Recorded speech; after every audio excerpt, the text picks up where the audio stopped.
नमस्कार शिक्षार्थियों, आज हम कुक्कुट पालन की व्यापक और अर्ध सघन प्रणाली के बारे में विस्तृत जानकारी देंगे। कुक्कुट एक ऐसा पक्षी है जो मनुष्यों की मांस की और अंडे की आवश्यकताओं को पूरा करता है और ये एक तरह से पालतू पक्षी होता है जिनको अपने घर पर रखकर इनका पालन किया जाता है। और ये जो मुर्गी पालन है इसको दो प्रकार से किया जाता है। पहला है मांस हेतु, जिसको ब्रायलर पालन बोलते हैं। इस प्रणाली के अंदर जो मुर्गी हैं और जो मुर्गे होते हैं, विशेषकर इनको 40 से 42 दिन तक ही फार्म पर रखा जाता है और इस उम्र तक उनका जो वजन है लगभग 1 से 1.5 किलो तक हो जाता है और उसके बाद में इनको बाज़ार के अंदर बेच दिया जाता है। तो इस तरह से इन मुर्गियों को बेचकर लाभ हमारे मुर्गी पालक को होता है। दूसरा, इसको लेयर पालन कहते हैं। लेयर पालन विशेष रूप से जब मुर्गी 6 महीने की होती है तब ये अंडा देने शुरू करती है और लगभग 1 साल तक ये अंडे देती है। तो अंडों के लिए जब मुर्गी पालन किया जाता है तो उसको लेयर पालन कहते हैं। अगर हम बात करें ये जो मुर्गी पालन है, इससे हमारे समाज के लिए, व्यक्तियों के लिए बहुत सारे पदार्थ मिलते हैं। मांस और अंडे के अलावा बहुत सारी वस्तुएं हमें प्राप्त होती हैं और ये जो अंडे हैं विशेष रूप से खाने के काम आते हैं और इसका जो उपयोग है वो बहुत सारे चिपकाने वाले पदार्थ हैं। प्रिंटर की स्याही है, शैम्पू है, साबुन है, वार्निश है, बहुत से टीके इत्यादि में इसका किया जाता है। तो ये बहुत ही एक महत्वपूर्ण जो है व्यवसाय माना गया है। ये अभी आप चित्र में देख रहे हैं, ये मुर्गी है जो अंडे देने वाली है। तो अंडे जो देने की इसकी जो प्रवृत्ति है वो प्राकृतिक रूप से होती है और जो लेयर मुर्गी होती हैं, अच्छी जो नस्ल की मुर्गी होती हैं, वो लगभग 1 साल के अंदर 250 से 300 अंडे तक दे देती हैं। तो मतलब ये मुर्गी रोज़ अंडा नहीं देती, लगभग 365 दिन के अंदर ये 250 से 300 अंडे देती है, जिनका उपयोग हमारे खाने के काम और जैसे मैंने बताया अन्य पदार्थों के बनाने में आता है। अब अगर हम बात करें जो अंडे का और भी उपयोग होता है, जो उसका जो ऊपर का कवर होता है वो पशुओं और पक्षियों के आहार में किया जाता है, क्योंकि इसमें बहुत सारे खनिज तत्व होते हैं, विशेष रूप से कैल्शियम, फास्फोरस इनके कवच के अंदर पाया जाता है। तो इसको खनिज तत्व के रूप में भी हमारे गाय भैंस के आहार में इसको प्रयोग करते हैं। और जो इसके पंख हैं उनका प्रयोग भी गद्दा, तकिया और कुशन बनाने में होता है। तो इस तरह से ये जो मुर्गी पालन है ये बहुत ही एक आर्थिक सहायता देने में मदद करता है। मुर्गी पालन को किस तरह से कर सकते हैं, तो इसकी कई सारी पद्धति होती हैं। तो एक तो जो है खुला चरण बोलते हैं इसको, व्यापक पद्धति भी बोलते हैं उसको। दूसरा जो है अर्धसघन होता है और तीसरा होता है सघन गहरी बिछावन या पिंजरा प्रणाली के अंतर्गत इनको पाला जा सकता है। तो आज जो हम बात करेंगे विशेष रूप से जो व्यापक पद्धति है और जो अर्धसघन प्रणाली है वो किस तरह से हमारे पक्षियों को इस पद्धति में रखा जाता है। तो जो खुला चरण व्यापक बोलते हैं और जो बैकयार्ड पद्धति है, और चाहे वो सघन प्रणाली हो या अर्धसघन प्रणाली हो, शुरुआत के दिनों में कुक्कुट पालन जो है पहले घर के पीछे ही किया जाता था। जो घर होता है उसके आसपास जगह होती है और प्रत्येक व्यक्ति घर के चारों तरफ एक बाड़ बना के रखता है। तो ये जो पक्षी हैं ये खुले में घूमते रहते हैं और जो भी उस क्षेत्र के अंदर दाना मिलता है उनको, या कुछ कीड़े मकोड़े मिलते हैं तो ये जो इनको खाते हैं, और जब भी रात्रि होती है तो फिर ये अपने वापस बाड़े में आ जाते हैं, जहाँ पर उनको घर में बहुत सारा बचा हुआ खाना या दाना होता है, जैसे किचन वेस्ट होता है, या जो हम लोग आटा छानते हैं घर में उसकी जो बूर निकलती है, या कुछ ख़राब दाना होता है घर का, तो वहाँ उसको, या दाल के टुकड़े होते हैं बारीक, तो इस तरह की जो चीज़ हैं वो हम इन मुर्गियों को डाल देते हैं, जिनको खाकर ये अपना जीवन चलाते हैं। और इनका उस तरह से मांस की वृद्धि होती है, शरीर की वृद्धि होती है, और साथ साथ ही ये अंडे भी देते हैं। ये जो व्यापक पद्धति है ये बहुत ही एक आसान है, और ये पक्षी बहुत मजबूत और बिना खर्च के पाले जाते हैं। इसमें किसी तरह का कोई विशेष रूप से मकान इनको नहीं बनाया जाता, और ये जो भी हमारे व्यक्तियों के जो पालते हैं, जो भी उनका घर होता है, जिस तरह का भी, चाहे वो झोपड़ी का घर हो या कच्चा घर हो, तो उनके आसपास के घर के आसपास इनको रख कर पाला जाता है। लेकिन इसमें एक बात ज़रूरी है कि ये इनको उतना दाना पानी उतना उपलब्ध नहीं होता जितना कि उनको ज़रूरत होती है, तो इस कारण जो है इनका जो अंडा और मांस है ये कम उत्पादन इनका होता है। लेकिन फ़ायदा क्या है कि जब भी हमारे कोई मुर्गी पालक हो, कभी कभी उनको पैसे की बहुत आवश्यकता पड़ जाती है, तो ये आसानी से उनको कभी भी बेच देते हैं और उस अपनी ज़रूरत को पूरा कर सकते हैं। और बड़े रूप में जो अगर इसको किया जाता है तो इसको व्यापक प्रणाली भी कहा जाता है।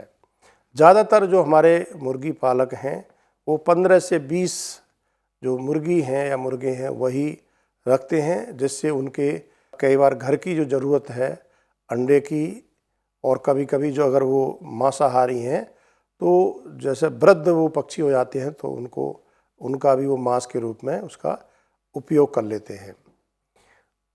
जो हमारे वैज्ञानिकों ने इस पद्धति में बहुत सारे परिवर्तन किए हैं, बहुत सारी खोज के बाद में इसमें परिवर्तन किया गया है, जिससे इनकी जो अंडा उत्पादन है और जो मांस उत्पादन है उसमें काफ़ी हद तक बढ़ोतरी की गई है। अब ये देखें कि ये चित्र में दिखाया गया है कि जो भी घर का पिछवाड़ा है इसमें काफ़ी संख्या के अंदर मुर्गियां रखी गई हैं, और ये आराम से विचरण करती हैं, और जो भी इनके लिए खाद्य योग्य पदार्थ हैं उनको खाकर ये अपना भोजन की आवश्यकता को पूरा करती हैं। जो खुलाचरण व्यापक प्रणाली है इसके अंदर जो पक्षी हैं वो एक जगह सीमित नहीं रहते, वो बड़े क्षेत्र में, जैसे बताया मैंने, जहाँ तक वो अपनी जगह को घर के आसपास पहचानते हैं वहाँ उनकी तलाश में विचरण करते रहते हैं, खेतों में भी जाते हैं, और कई प्रकार के कीट मकोड़े भी वहाँ पर मिलते हैं इनको। तो इस तरह से ये काफ़ी बड़े क्षेत्र में ये अपना रहते हैं। अगर हम देखते हैं कि कुछ पक्षी अगर मान लो अल्प विकसित हैं, कमज़ोर हैं, तो उनको खुले की बजाय शेड के अंदर रखा जाता है, और उससे उनका शारीरिक वृद्धि है वो सुनिश्चित की जाती है, क्योंकि बाहर जाने पर खतरा रहता है कि उनकी मृत्यु भी हो सकती है, इसलिए उनको काफ़ी संरक्षण इसमें दिया जाता है। अब ये दिखाया गया है कि इसमें एक छोटा सा घर बनाया गया है, तो इसमें पक्षी जो रात के समय में या जब भी विपरीत मौसम होता है तो इसमें रात के समय में इन पक्षियों को इसमें रख देते हैं। तो ये भी एक तरह का जो प्रणाली है उसमें पक्षियों को सुरक्षित रूप से रख सकते हैं। ये कुछ जो मुर्गियाँ हैं जो भी इस पद्धति के अंदर मुर्गी होती हैं उनकी नस्ल भी अलग होती है, उनके अंदर जो मांस वृद्धि की क्षमता है वो काफ़ी अच्छी पाई जाती है। ये एक निश्चित समय में काफ़ी अच्छा वजन प्राप्त कर लेती हैं। जो कुक्कुट के आवासीय व्यवस्था के आधार पर इनको व्यापक और अर्धव्यापक सघन प्रणाली या सघन प्रणाली वर्गों में विभाजित किया जाता है, ये पहला बताया मैंने। तो कुक्कुट को पालने के परिवर्तित रूप को अर्धसघन और सघन प्रणाली के नाम से ही जाना जाता है। सघन प्रणाली के अंदर पक्षियों को हर वक्त जो है किसी मुर्गी घर के अंदर रखा जाता है, जबकि अर्धसघन प्रणाली के अंदर जो पक्षी हैं वो ज़्यादातर खुले में रखे जाते हैं और उन्हें कुछ तो शेड दिया जाता है। ये अगर चित्र में देखते हैं तो एक तरह का ये सघन प्रणाली है। तो इसमें उनको शेड बनाया हुआ है और चारों तरफ से उनकी बाड़ लगाई हुई है, तारों की बाड़ है, जिसमें पक्षी बाहर आराम से घूमते हैं और वो जंगली जो पशु हैं उनसे भी उनकी सुरक्षा इसमें रहती है। विस्तृत अर्थों में वैज्ञानिक आवास, खान पान, बीमारियां, रोकथाम आदि की व्यवस्था इसमें नहीं रहती है। बहुत सारे देसी पक्षी इस पद्धति के अंदर पाले जाते हैं और बहुत सारे जो पक्षी शौक के लिए पाले जाते हैं, विशेष रूप से जो असील नाम की मुर्गी है, बहुत तरह के जो व्यक्ति हैं वो इसको पालते हैं और उनमें से जो कुछ हैं प्राप्त होता है उसे बोनस की तरह लिया जाता है। मतलब उनका काम खाली शौक के लिए पालते हैं। और अगर हम असील पक्ष की बात करें तो ये आपस में पक्षियों को लड़ाया जाता है, इनका एक शौक होता है, लेकिन बाद में जब उनकी उम्र पूरी हो जाती है तो वो मांस के रूप में उनका प्रयोग हो जाता है। तो जैसे पहला भी बताया गया कि प्रत्येक इकाई के अंदर अधिकतम जो है 10 से 15 से पक्षी तक इसमें पाले जा सकते हैं।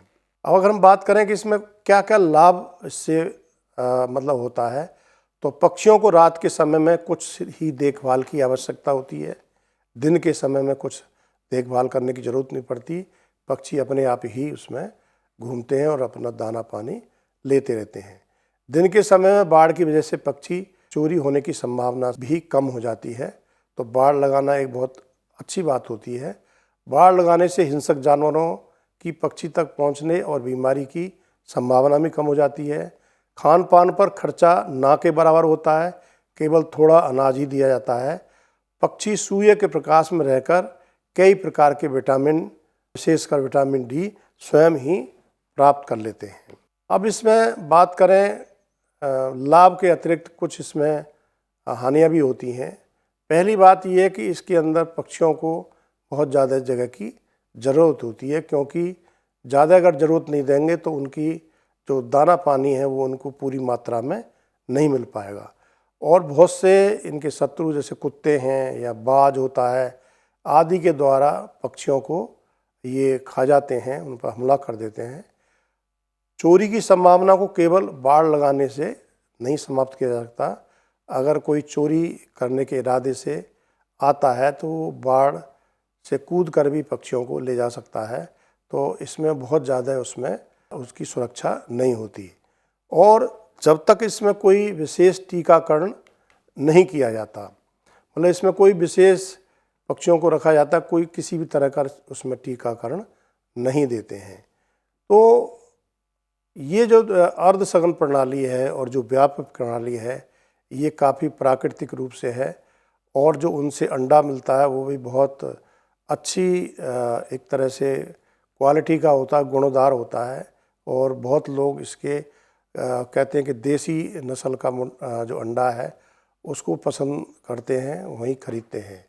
तो कुछ जो है हमारी उन्नतशील नस्लें होती हैं। हमारे जो कुछ सरकार है या विश्वविद्यालय हैं उन्होंने ब्रॉयलर टाइप को जो विकसित किया है, तो उसमें बंगलौर से गिरिराजा है, कैब्रो चंडीगढ़ में है। जो अखिल भारतीय कुक्कुट परियोजना है वहाँ उन संस्थानों द्वारा ये नस्लें विकसित की गई हैं जो बहुत ही अच्छी होती हैं।